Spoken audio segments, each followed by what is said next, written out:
I don't usually think about these things, but I was after my talk last night, and so all these people line up, and they have their 15 seconds with me, and they're kind of tentative. They're excited and attentive when they come up to talk to me, and then they have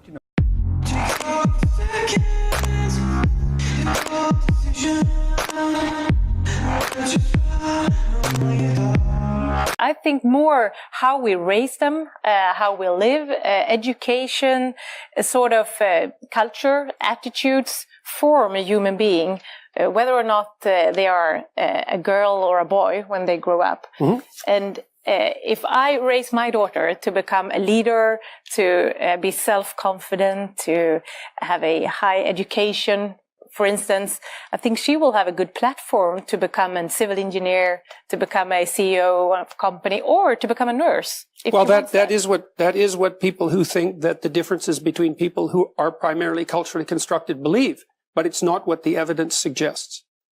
Okay. According to you, what is a real man, or what should he be? You should want the best for people, for you, for your family, and for the community. Courage is a good thing. Courage in the face of life's difficulties. One of the things I suggest to the people who are watching my videos, for example, is that a good ambition is to be the most reliable person at your father's funeral. I'm not hearing what you think. I'm hearing how you're able to represent the ideology you were taught. And it's not that interesting because I don't know anything about you. I could replace you with someone else who thinks the same way. And that means you're not here. You think the hierarchy of the patriarchal system is a good one? Well, first of all, I'm not convinced that the theory that what we have is a patriarchal hierarchy is correct to begin with. I don't think that way because I don't understand precisely what that means. Does that mean that women had no role in shaping our society? It's only been the last 10 years that people have made the presumption that it's self-evident that what we live in is a patriarchy. What women haven't contributed? Is this the point we're making? Is that women haven't contributed to our society? They just weren't there until 1965. And all of a sudden they took their place. All the women before that weren't doing anything at all. It was all patriarchy. You don't feel that globally men have the better end of the stick? No. Well, no, I don't believe that globally men have the better end of the stick. Like what? I don't understand why people would even begin to conceptualize the world that way. Better in what way? That's what it means. It's not pleasant. So you're not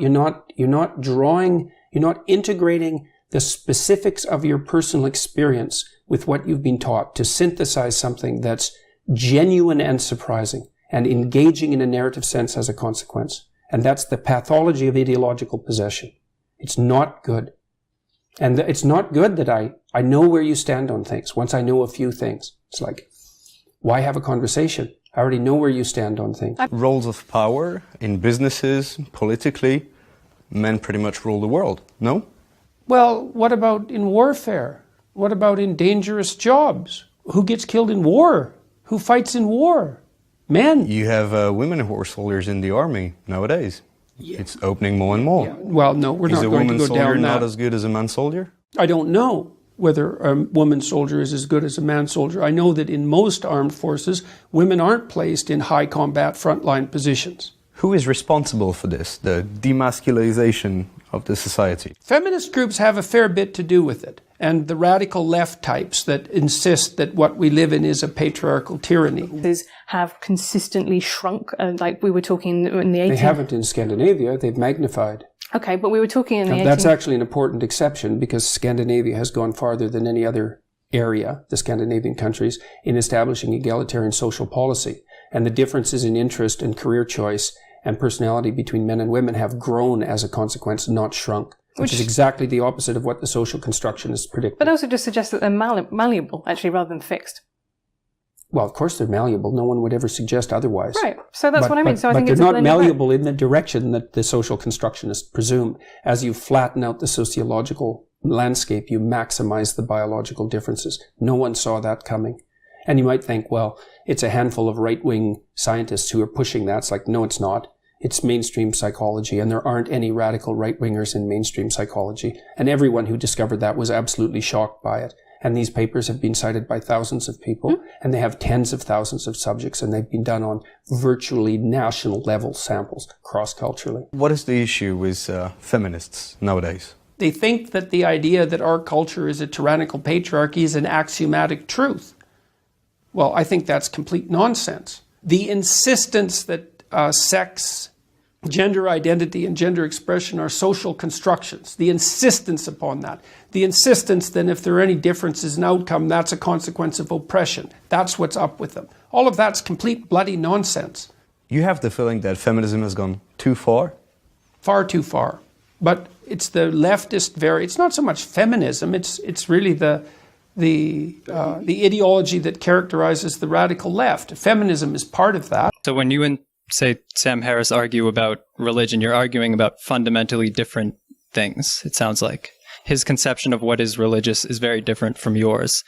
Yeah, well, he tends to think of religious thought the same way that a smart 13-year-old atheist thinks about a fundamentalist Christian. It's like, yeah, okay. You're just not getting to the heart of the matter. You know, and I just finished reading all of Sam's books in the last couple of weeks. And as far as I'm concerned, he doesn't ever get to the bottom of the issue. He doesn't address the fundamental thinkers. There are some profound thinkers. Dostoevsky's one, Tolstoy, Nietzsche, Jung. It's like they're completely absent from, and the same with Dawkins. It's completely absent. All that conceptualization is completely absent from their corpus of works. They don't even have an understanding for the psychological utility of religion. And it's a big problem. You know, you don't get to be an atheist when the people you attack are like naive fundamentalists. And I have some sympathy for the naive fundamentalists. It's like what they're basically saying is something like this. Look, we have an ethos that's valuable. You scientist types are casually dismantling it. What the hell are we supposed to do? Well, the fundamentalists don't know what to do about that. So they say, well, creationism is science. It's like, well, no, it's not. But that doesn't mean that they don't have a point. Their point is there's something valuable here. It's like, don't break it casually. What are you going to replace it with? The new atheists wish that everybody becomes rational. It's like, yeah, sure, that's going to happen. Even though there were still huge inequalities. What inequalities are we talking about precisely? Talking about wages, access to positions of power. The wage gap has nothing to do. The wage gap has nothing to do with prejudice, or virtually nothing to do with it. Single men and women in their 20s. In fact, there's a wage advantage for single women in their 20s. So if there's any gap at all with regards to wages, it's a gap between people and mothers. Most of the data in all of the countries, come up to that conclusion that a woman who has the same position as a man. Women and men who do the same job, the women end up getting paid less? Yes. And you control for everything else? No, sorry, the data's wrong. There's at least 16 reasons why men get paid more than women.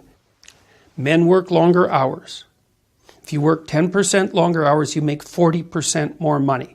Okay, men work in more dangerous positions. So there's a wage advantage for working in more dangerous positions. Men are more likely to move as a consequence of being required to by their job. So men are... there's more. I understand what you're saying. You're saying that there were many different points that explain why we come up to that final statistic, but that if you look at the reasons why, then it's because men work longer, because they move more than women, and they work in more dangerous positions. They're more likely to work outside. I'll take you on that. They're more likely to work in STEM fields. They're more likely to work in fields where you can scale. If you look and you say, well, on average, women make less money than men, which is also different than saying that they make less for doing the same work, because those aren't the same claims, then you have to say, well, what are the reasons that are contributing to that? You can't just say, well, it's a consequence of gender discrimination, unless you can only think about one thing at a time. And I would say that's another problem with the modern feminists, is they can only think about one thing at a time. I want to talk about oppression for a moment, if you don't mind. Sure. I'm going to play a little clip here from one of your lectures so that we're really grounded in what you said. You're oppressed, you're oppressed, you're oppressed, you're oppressed. God only knows why. Maybe you're too short, or you're not as beautiful as you could be, or, your grandparent was a serf, likely, because almost everybody's great-grandparent was.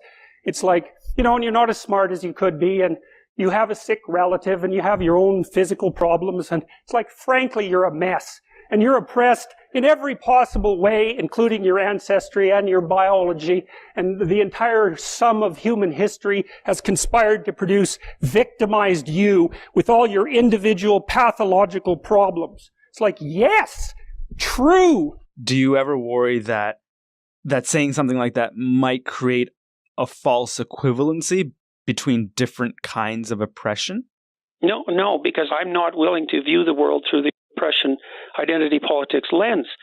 And I think the fact that we do that virtually reflexively now is extraordinarily dangerous. And even if there are ethnic differences in historical oppression on some timescales, which is undoubtedly true, that doesn't mean that we divide people into tribes now and we assign blame for those historical iniquities. All it'll do is tribalize us, and you can see that happening like mad in the West and in Europe right now. It's very dangerous.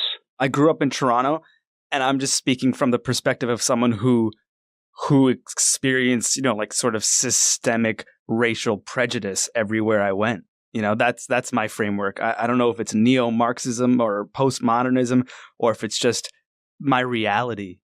I mean, there's arbitrary obstacles standing in people's way. Some of those have to do with gender, some of them have to do with race and prejudice and bias and all that. But the landscape around us with regards to those things is improving very rapidly. It's much better than it has been in the past.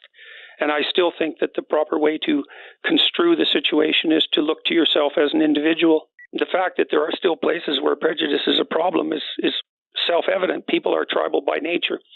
But we don't contend with it by turning to an identity politics view of the world. It's not going to help. And I see Trudeau doing that all the time. To return to your initial question, I don't think he has any idea what sort of fire he's playing with. When I see that tweet from Justin Trudeau, I see a guy who's saying like, hey, it's great to see all these women out in solidarity, supporting equal rights for women. He wasn't supporting equal rights. He was supporting equality of outcome. And he was the same person who formulated his cabinet. It was one of his first acts as leader to ensure that his cabinet was 50% women and 50% men, despite the fact that only 25% of the elected people were women. He selected his cabinet on the basis of their genitalia. In the video, you said that the problem with those angry women is that since at the end of the argument you cannot fight physically, you can't really deal with them.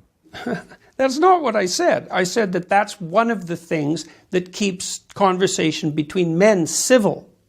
Women can't argue with angry women. Women are often bullied by angry women.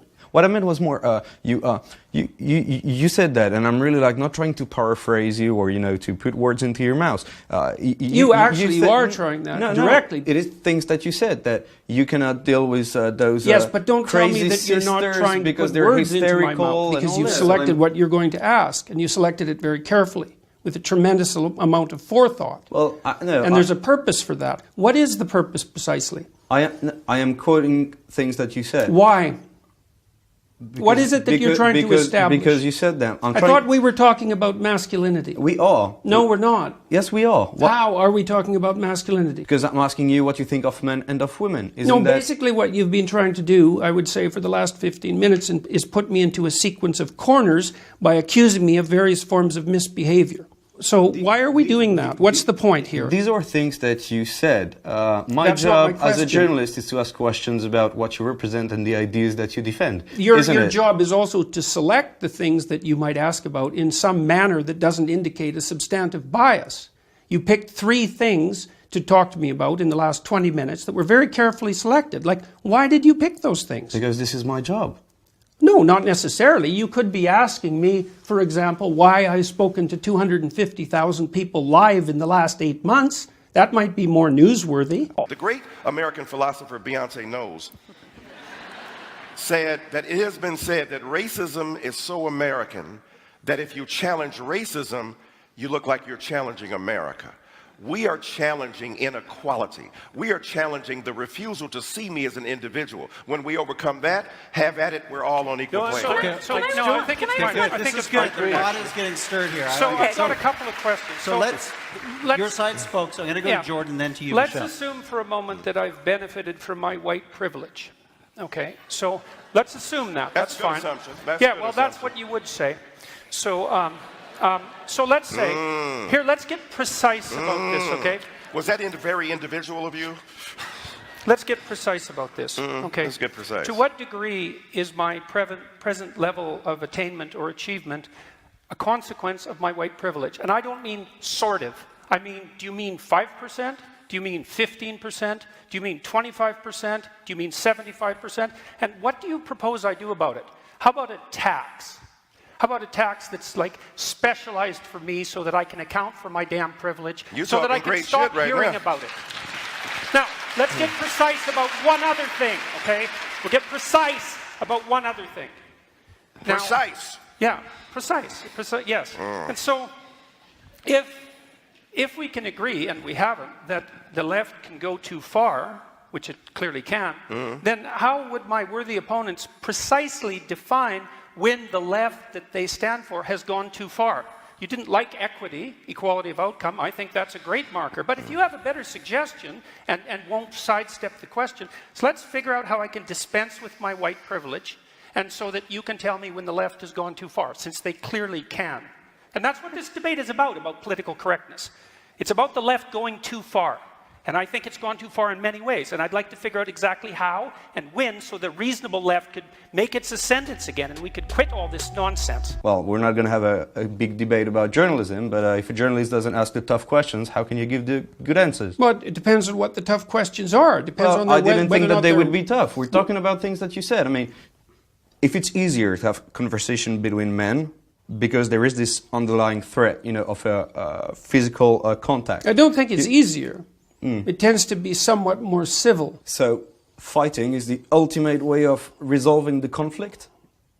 It's a good question. It's a good question. The ultimate way of resolving a conflict is to negotiate for peace, if you can manage it. But if you can't negotiate for peace, then what are the alternatives? How do you explain so many men, so many young men follow you, listen to you? Because they need encouragement. Or you a father figure? Sometimes. A prophet, in a way, a guru? I don't believe that I'm a guru. I don't think that you can be a guru and tell people to take their own way. I'm asking people to develop a vision for their own lives and to adopt the responsibility for that, but it has to be something that's personal. But do you feel responsibility then? Yes, absolutely. Fundamentally, this is supposed to be helpful to people. I was thinking the other day, a journalist asked me why why people are responding so positively to what I'm saying, the young men, for example, and I thought, why? Yeah, that's a good question. He says, well, I'm actually on their side. I'm really happy that they're not wasting their lives. I'm really sad to see that people are disenchanted and nihilistic and depressed and anxious and aimless and perverse and vengeful and all of those things. It's terrible. And then to see people question whether that's necessary and then to start to rise out of it. It's so fun. Like last night I was after my talk, it's overwhelming.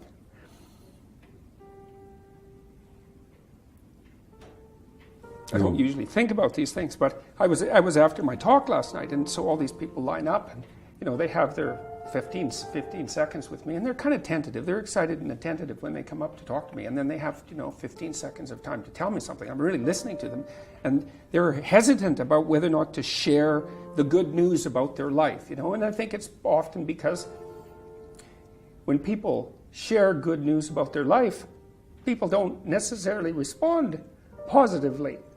They don't get encouragement. And people need so little encouragement. It's just unbelievable.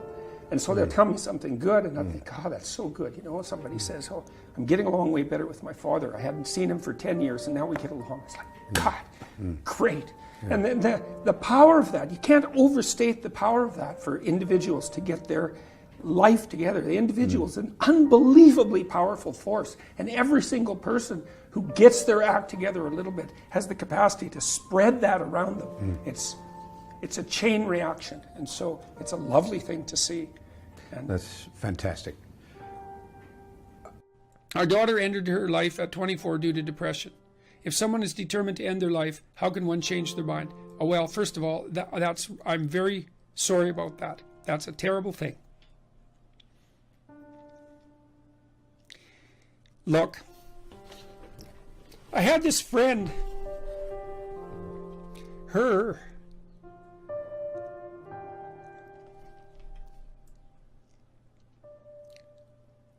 sorry.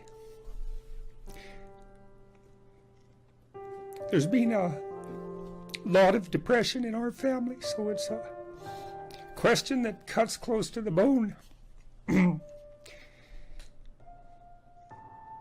Anyways, I had this friend, a friend of my parents, and her granddaughter committed suicide, you know.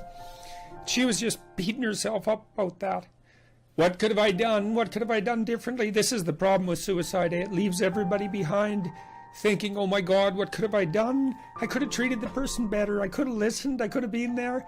It's like, and she was just beating herself up about this, really feeling that she wasn't a useful person, that she'd failed as a grandmother. She's a really good person, you know. And so I went for a walk with her, and I said, and she's married, and she likes her husband, and he's a really good guy.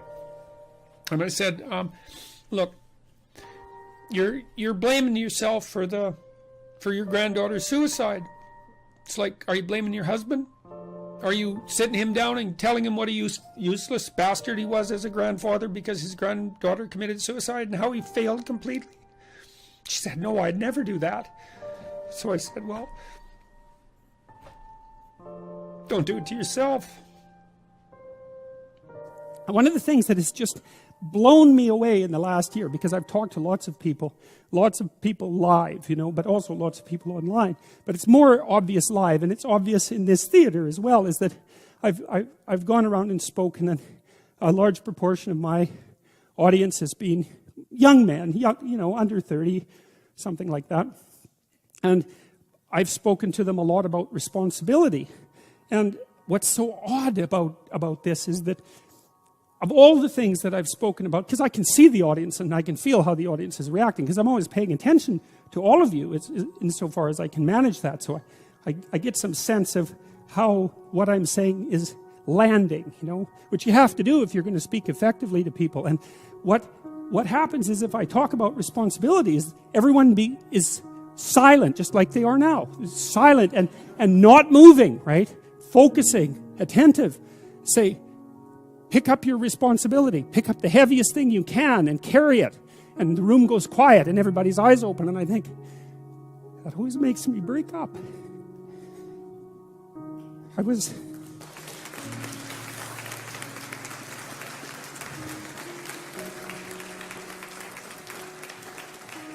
don't know why. I was speaking to an English journalist today. He was going to write an article in Spectator magazine, and I was talking about this. And at the same point in the discussion, I had the same emotional reaction. I don't really understand it. I think it's something. There's something about it that's so crucial because, you know, we've been fed this unending diet of rights and freedoms, and there's something about that, there's something about that that's so pathologically wrong. And people are starving for the antidote, and the antidote is truth and responsibility, right? And it isn't because that's what you should do in some I know better or someone knows better for you what you should do sense. It's that's the secret to a meaningful life, and without a meaningful life, then all you have is suffering and nihilism and despair and all of that and self-contempt, and that's not good. And so it's necessary for men to stand up and take responsibility, and they all know that and are starving for that message. And the message is more that that's also a good thing to stand up and take responsibility, because you're cursed so much now from when you're young with this notion that your active engagement with the world is part of what is destroying and undermining the planet and adding to the tyranny of the social systems. It's like, how about not so much of that, hey? Because it's too soul deadening. It's anti-human right to the core. And my sense instead is that, you know, if you were able to reveal the best of yourself to you in the world, that you would be an overwhelming force for good. My primary motive as a clinical psychologist and educator is to help individuals live more meaningful and productive lives in harmony with their families and their community. That's my motive. And the evidence for that, I think, is, well, if people go online, and first of all, you can watch the lectures and decide for yourself, but you can also go, there's I suspect probably maybe 250,000 people have commented on the lectures and their effects on them. And so that's what people say. I'm watching the lectures. Yeah. I'm trying to develop a vision for my life. I'm trying to become more responsible, and it's really helping. And that's what I hear all the time when I do these public lectures, which aren't political. But when we gain success, we raise the bar. We set our ambitions higher. I mean, what is your end game? What do you want? That's all. That's what I want. I want to help as many individuals as possible become more courageous, more truthful, and more engaged in the pursuit of individual, familial, and social harmony. That's what I want. You're pursuing what is meaningful. I'm pursuing, I believe that to be the case. It's certainly meaningful to me. I mean, there isn't, everywhere I go now, it doesn't matter where I land, in what airport, or if I walk down the street, 3 or 4 people will come up to me and they'll tell me, I was in a dark place, I was anxious, depressed, nihilistic, drug addicted, alcoholic, homeless, in jail, you name it. Bad relationship with my girlfriend, bad relationship with my parents. I've been watching your lectures or reading your book. I've been trying to tell the truth and get my life together, and everything is way better. And so then you think, well, if you could have what you wanted and what would be meaningful, you imagine you could go anywhere in the world and people would come up to you that were strangers and tell you that. That's as good as it gets. I read the story.